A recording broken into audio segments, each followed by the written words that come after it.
Hello, everyone. Today, I honored to welcome a true legend of freediving, Vitomir, world record holder in static apnea.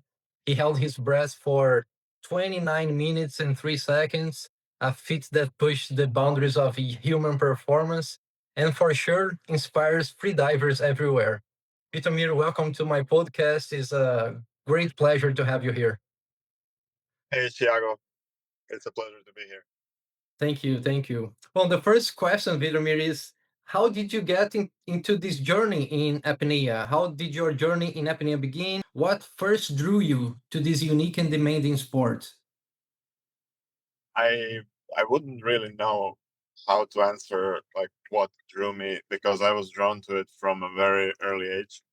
I for some reason I really liked free diving immediately as a kid, and when I learned to swim at the age 3, very quickly I realized that I'm much better when I'm underwater than above the water. Perhaps maybe because I was a very bad swimmer, but I'm not sure. Either way, I really enjoyed being just with a mask and snorkel and fins and exploring the depths around me.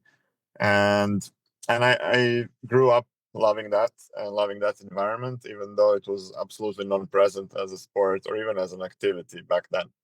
And then as I was growing up, I saw that there is some development in this direction, but I never really pursued it later. I tried a couple of times. I would always try my best when I would be at the sea or at the pool, just to check a little bit and enjoy a little bit.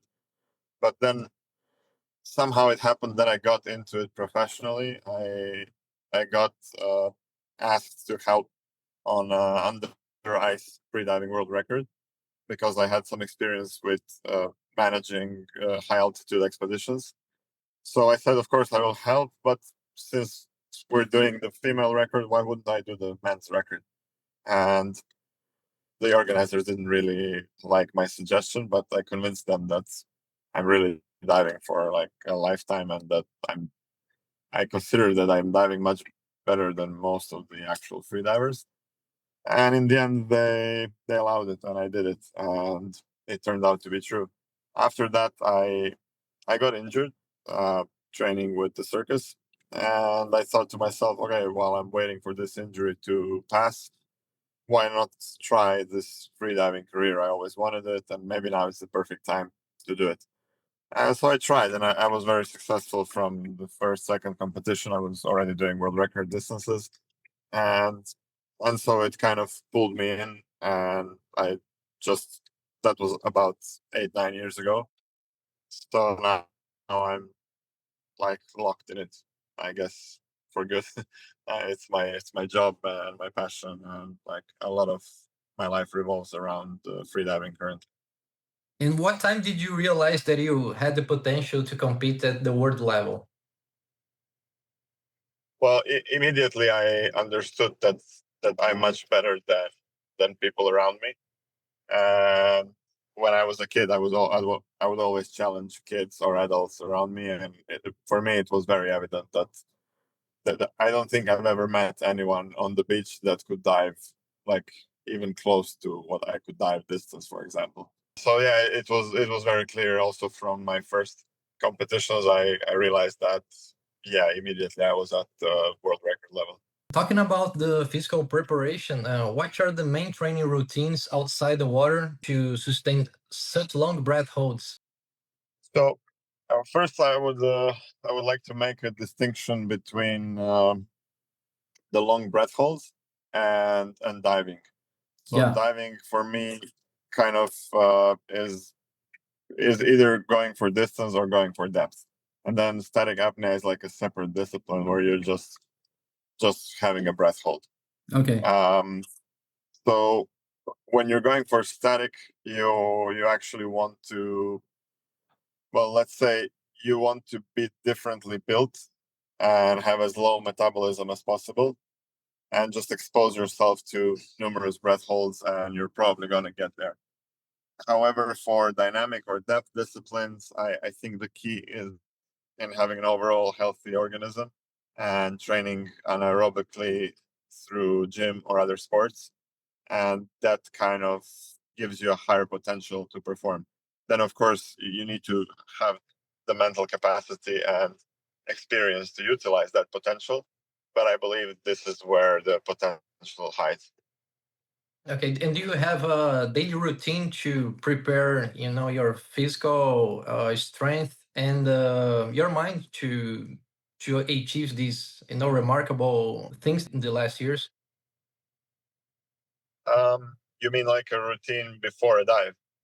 Yeah, if you have a workout program or breathing exercise at the swimming pool, something like that. Yeah, yeah, I have many programs. In fact, we have an online coaching platform, and then we use these programs with people who want to progress in freediving or breath hold or general fitness or something like that, and that works. Uh, it's really not like something super high tech or advanced, and everything comes down to. I mean, in a way, it is. It's a complex set of skills and programs that I've developed through my education for sports science and being an athlete for years before I became a freediver, and then my professional freediving career. So there is some background to it, but in the end, consistency is the key, and it's good to have some guidance. But if people are not training, they will hardly achieve amazing results. For an amateur, of course, any help, even once per week, is good and is going to increase the result a lot. But I think that's the same with every sport. If you want to really become good at something, you really need to invest time in that, and that's going to work. Yeah, definitely. And do you follow a specific nutrition or supplementation strategy before major competitions? Not really, nothing specific from nutrition. I try to avoid fish and meat, but I don't think I don't think it influences so much the performance. From supplementation, I would say protein is like number one thing. Then beta alanine, creatine, arginine, sometimes glutamine, sometimes multivitamins, just kind of to be sure that I'm like stacked with everything. And that's more or less it. So very basic supplementation needs. Just making sure you try to eat clean and healthy, stay hydrated, and it should be good. That's my approach, and it seems to work. I mean, for some static performances, Uh-huh. I often don't eat like I eat less or I don't eat for several days before the performance. So that's also like something that's very specific for that discipline. If a person want to start free diving today, what do you recommend the abilities the people should have to become an excellent free diver? Well, depends how you define excellent, and how much time you have to become excellent. I would say almost anyone can come to a level of diving 90 or 100 meters deep, because I think that's just knowledge and proper training. And the, maybe, I don't know if there's anyone in our platform, maybe one or two people who were training with us for 2 years and did not reach 100 meters of depth. So I think it's very, very attainable, very achievable with the right guidance, of course. So some people consider that extreme or elite, but in my experience, that's kind of something that you can expect if you invest yourself in doing that. The advice that I would give to someone who's just starting would be to definitely seek some guidance, because everything is then much more enjoyable. You're not spending time running in circles. There's a lot of misinformation there. And in the end, there are options where freediving can be unsafe. This is very easily mitigated with a little bit of proper knowledge, and then it's probably the safest sport in the planet. But yeah, an early investment in a freediving course or freediving coaching, I think, is the best way to go. Perfect. And concerning the mental preparation, in apnea, the mind seems as important as, or even more important than the body. what psychological tools do you use to manage the anxiety and remain calm during the performance? So there is many tools that can be utilized in order to be more successful at freediving or any sport or anything generally. And one specific tool that I like to use in most of my dives is defocusing. It's a let's say a type of meditative technique that very quickly brings you to a state that different people will call different names: zone, flow, peak performance, trance, hypnotic state, mindfulness, meditation. It's everything kind of comes down to the absence of conscious thinking and relying on subconscious patterns and not having a strong focus on anything, just being either not focused or softly focused. And being in this state seems to provide more efficiency from the organism and better and quicker decision making, as well as some emotional detachments, so that those decisions or experiences are kind of better filtered and more objective. So ideally, I will be in a state like this. But then, if this doesn't work for any reason, and it will very often happens that it doesn't work, then I have a whole set of tools that I can use depending on the discipline. It's important to note that there's a lot of these mental tools that people can practice, but in order to be successful at using them, they do need to use them. There is, I wouldn't say it's a misconception, but it's like a habit that people, in order to in an attempt to try and progress mentally, they listen to, I don't know, podcasts or YouTube channels or read books on the topic, and then they think by getting knowledge they will also perform better. It doesn't really work that way. Yeah. It's a training just like every other training. So you will not read a book about squatting and then go to the gym and squat 200 kilos. You will need to go to the gym and actually squat. It's the same with mental training. If you really want to ace your mental game, you will need to invest time in actually doing something that you want to be good at. And where did you learn these mental strategies like visualization, meditations? You talked about hypnosis also. Where did you learn them? Uh, well, I I have a personal interest in exploring and learning almost anything, and but also being in sports all my life.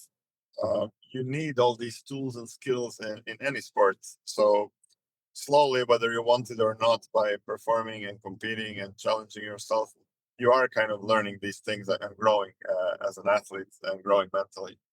And in freediving, it's just that it's a little bit more obvious that you need them, and we actually teach them very early on. Like in the beginner's course, you will already have a few tools that you need to know how to use. Uh, so it did come kind of naturally. It did come as part of sport, and it did, of course, come as part of freediving. I did invest extra in this by working with different psychologists, sports psychologists, psychiatrists, and exploring these techniques and seeing how they will perform and will they affect my efficiency in apnea. So yeah, I think I was introduced to it very early on and then exposed to it with many sides. So I got a certain degree of, let's say, personal experience in that. Some freediving achievements, which for an average person maybe don't seem great, like for example, diving 40, 50 meters, you don't really need a strong physical background. However, in that case, you need a really good mindset in order to utilize what you have. So the physical part is always going to be the basis for every result. And then the mental part is going to be your way of maximizing your potential. So it complements one another, but it will never work without the physical part. Sure. And what were the greatest mental barriers or fears you had to overcome, and how did you manage to break through them? Generally, I don't really have a lot of fears. Uh, Not because I'm fearless, but because I tend to think through everything that I'm doing and make sure it's safe the way I do it. So I kind of think I mitigate fear with with just putting enough thought into doing something properly. Uh, Other than that, I would say that when I started freediving, I realized that I was having very often lung barotraumas. And since this was very, very poorly explored, and it was definitely filled with misinformation and misconceptions around this phenomenon related to freediving, I just wasn't sure what's going on. And this gave me a fear that perhaps I'm damaging my body in a way that I don't understand. The way I cope with it is just by starting to do a series of scientific research on the topic and trying to really get to the bottom of this problem and this issue. So once I've again harnessed some knowledge on what it is, how to prevent it, how to treat it, uh, it wasn't such a fearful event. I overcome it, let's say. And what has freediving taught you about the physiological and psychological limits of the human body? I I mean, I've definitely gained some knowledge. Uh, However, I must say this is a very small sport. Uh, I believe it's just being developed. So I believe the human potential is much higher than we see now in freediving records. I think I understood and admired athletes from some standard conventional sports even more because the way they have pushed their skill and their body is really remarkable. But I understand that not breathing for 30 minutes seems crazy, and it is a little bit crazy. But we also need to understand that this is a specific discipline. It's done with pure oxygen, so it's different than when you're just breath holding on air. With my maximum breath hold on air is 10 minutes 8 seconds. uh, I took some time to prepare for this, so even for a professional freediver 10 minutes is I think is a pretty good result. And then on pure oxygen I managed to almost triple that time. And this is an even more niche discipline where I'm not sure where the limits are for this discipline. There's very, very few people doing it, and it's a very unnatural and unexplored discipline because you're accumulating CO2 and you're suffering a lot, like you're drowning over and over again. However, your oxygen levels are still high enough to keep you conscious, and then it doesn't become a question of when are you going to be hypoxic and when are you going to potentially black out, which is absolutely safe in freediving environment. But in this environment, a blackout will occur from the accumulation of CO2, and that's a very dangerous thing. So the CO2 poisoning can affect the body in many ways, and neither of them is good or healthy. So here you're basically avoiding the the risk and avoiding something that's relatively unknown and unexplored, and that makes the discipline challenging.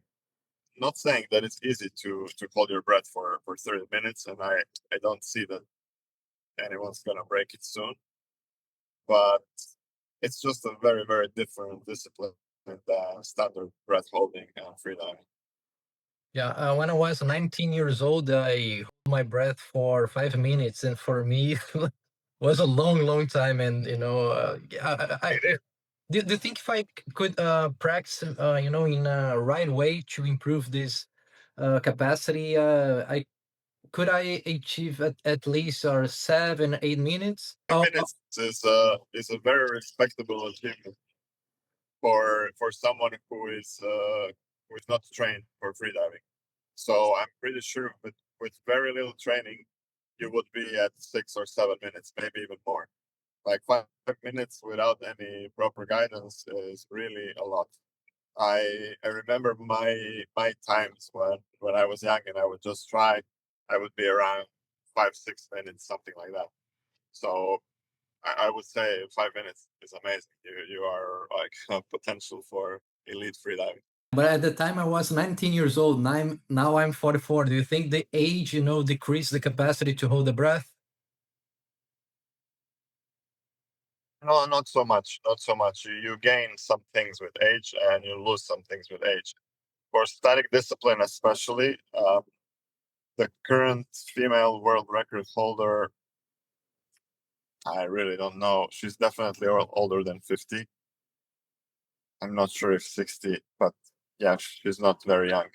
And the all-time record holder, like one of the legendary female apneists of all time, he was over 50 when she was doing all the records, depth, pool, um, static apnea. So it's definitely something that you can enjoy uh, for a very, very long time. We have actually one competitor that was training with us in the last 2 years. He's 78 years old and he dives to 96 meters of depth. So just that is going to put in perspective that this is one of the sports where age is really not such a huge factor. Interesting, very interesting. And Vitomir, how do you handle with the risk of hypoxia? How do you know the threshold between, it's uncomfortable, but I can stay a little bit more, and that's my limit, and I have to stop and breathe again. How? You practice it, like through practice and experience. You start knowing and feeling this. You black out a couple of times, so you know that okay, that's a bit too much. And then sometimes you come too fresh, and then you're like, okay, I should push a little bit more.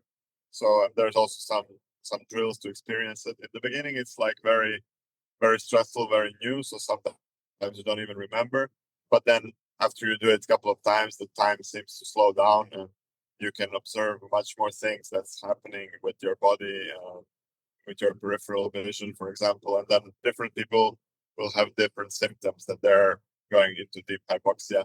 Some people cannot even go too deep into hypoxia. They have too high blood pressure or too high stress levels of different sort, so they don't really go into deep hypoxia.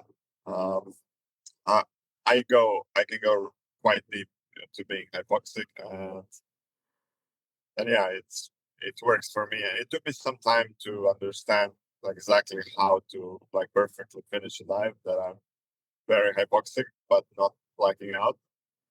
And I think it's normal for everyone to. Some people are very talented, so immediately they understand, and some people need a little bit of time. But it's nothing. It's nothing overcomplicated. I would say. I think you can compare it with the driving. You know, when you start to drive, you can focus like only very centrally. It's very hard to observe anything around the car.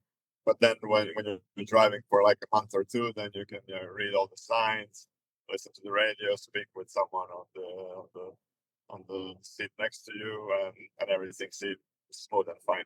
So I would say it's like that. It's just a habit. And how do you see the scientific fields like neuroscience, respiratory physiology, and sports psychology contributing to the future of freediving and apnea training and performance? I'm sure it will contribute. It's an extremely interesting area for research. Um, it's it's very popular because it's impossible to get people into such a state because it's unethical and free timers are crazy enough to do it voluntarily.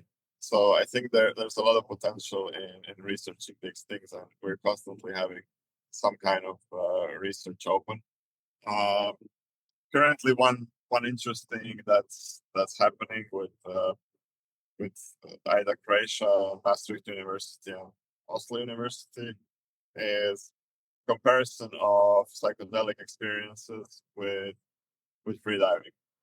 So it goes even to that level that people people compare those two, and then also there's some applications, potential therapeutical use, so on. What goes through your mind during those long minutes underwater when the outside world completely fades away? What comes to your mind during the 29 minutes during the world record? I mean, ideal circumstances, I'm not gonna think about anything. I'm gonna be in this defocused state. I'm gonna have complete absence of thoughts, and time is just going to start going faster and faster. And the more hypoxic I get, it just goes faster and faster. Or in this case, the closer I am to the finish. Um, However, on this particular record, a lot of things were going wrong. So I had time to really reconsider my motivation and why am I doing this. I'm never going to do this again. I'm going to quit. And this is so horrible. And I've never done anything worse in my life. So I had a lot of thoughts, and most of them were bad. And even with Yeah, those now thoughts, that you I could hold your breath for 29 minutes. yeah, I don't know how I managed, because I cannot remember a single pleasant thought from that experience. I remember around minute 13, it was really really bad, and I was almost sure that I will not be able to make it, because I was like, okay, I'm halfway there, and I feel like I'm literally going to die. Uh, and I just said to myself, okay, you don't have to make it, but it would be nice if you try your best. And I always try to tell this to myself with competitions, like, do what you can, do your best, and that's it. No one can ask more of you. It doesn't matter if it's the first or the last place. Just make sure you do your best. And then I was questioning myself, like, okay, can I can I go another 30 seconds? Can I go another 10 seconds? Can I like? And I would like play this game with myself. Somehow I managed to push through, and over 20 it actually became mentally easier, because I knew that the end is near, and I could probably make it work. And could you specify a little bit more about the rituals that help you to achieve focus and relaxations for, hold your breath? Yeah, I mean, there is no very strict ritual. However, I just like you have an induction to hypnosis, you can establish a pattern for yourself and your body and your mind before entering a free dive. So we usually have a breathe up before the free dive. Generally, I always advise people to make this breathe up always the same and consistent. And I have a certain way that I'm preparing my gear and approaching performance. And then I have almost always exactly the same breathe up and thoughts and everything else. And then this combined, it's not so special, when like if someone would want to copy that, there wouldn't be any benefits from that. But because I'm doing this for years, this became a very strongly established pattern in my mind that's kind of preparing me, and it's creating this induction into a high performing state. So for me, it actually means a lot that I have this area, this time to prepare it this way. It makes a huge difference for me. Like if I have time to prepare exactly how I want, let's say 15 minutes before a dive, or even 1 hour, or if I just have to jump into a dive from doing something else, or working with students, or thinking about something, it's uncomparable, those two dives. If you had to summarize in one sentence what apnea has taught about your life, One of the things that it taught me is that in in, in order to achieve something, I also need to invest something. That definitely that in order to achieve success, I need to also be happy with failure and accept it as part of the journey and as something that's almost inevitable. And that's like accepting that I will fail, and that there are is a potential of failing removes a lot of the pressure from competing and succeeding, and then only then you are actually ready to succeed and give your full potential. When I was a kid, I was looking at some Umberto Pellizzari records on television, and that was for me like some dream that I'm looking at. That there's this guy that's exploring depths in these crazy disciplines, and for me it was magic. And I think he was like I wouldn't even say a role model because I had no idea exactly what he was doing. I just knew that I want to do the same. Uh, but yeah, that was, let's say, the probably most important youth influence was probably Umberto Pellizzari. Uh, then after, yeah, I didn't really have a lot of influencers or mentors or role models in the beginning when I started because my style of diving and training was very much different than anything that was present on the freediving scene when I entered. I had a very, very different approach than anyone. I was much more physically fit, much stronger and aerobically, and from most of them, technically much better in the water, and definitely mentally much more robust. I really didn't care about freedivers. Generally, are very sensitive to changes or anything, and I was just very robust. I was just focused on my performance. I didn't really care about the temperature in the pool or the depth of the pool or anything. I would just go and do my best. That was my job. But then later, as I grew and as I was bringing new people into freediving, I think one of the role models and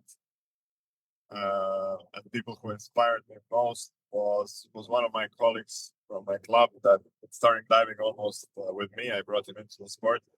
It's Petar Klovar. He is the deepest man currently and the world record holder in no fins discipline, which is incredibly hard.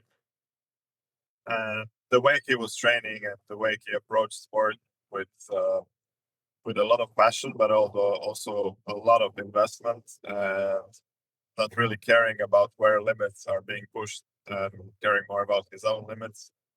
Uh, just the type of training that I respect, type of fair play and competition respect that he had is for me always inspirative. And I think I would probably train on a very lower level today if it wasn't for him to kind of push me and pull me along the way. So I think in modern freediving that was kind of the biggest inspiration when I wanted to quit many times I kind of couldn't because he was around. So it wasn't fair to quit. Uh, and yeah, I think in modern times I would definitely pick him out as someone who is currently, I think, a really big role model and inspiration to a lot of young freedivers, especially with the latest no fins world record. That was probably the hardest record in the world. And yeah, him doing that was what was like probably the high point of his career. It's questionable when another diver will be able to move that limit. I'd like to know if you have, or if there are technological tools as wearables, apps, or biofeedback devices that you use to monitor your progress.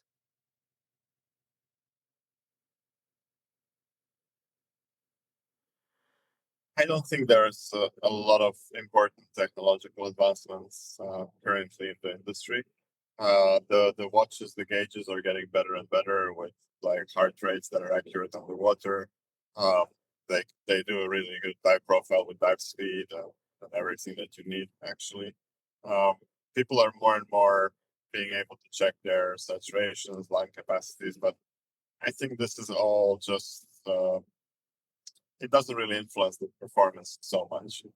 So maybe the safety systems, like different diving setups and the safety systems with scooters and full face masks for recompression, things like that. That kind of technology will potentially create an impact. But currently, with the current disciplines and everything going on in place, I don't think the technology plays such a huge role in this sport. Thank you, Vitomir. It was a pleasure to have you here. I'd like to know what's going to be your next world record. Well, maybe, who knows, if we manage that project. This winter, definitely some under ice world records, and then maybe 1 or 2 years, I will attempt a deeper variable weight record to some extreme depths. Then yeah, that's it. But maybe I'll just take some rest and some time off. That's also not excluded. Probably not, but I also want to do other sports and enjoy other activities. So yeah, surfing actually is one of them. So maybe I'll meet you somewhere. Yeah, it will be a pleasure. Thank you, Tiago. Thank you for having me. Ciao. Ciao.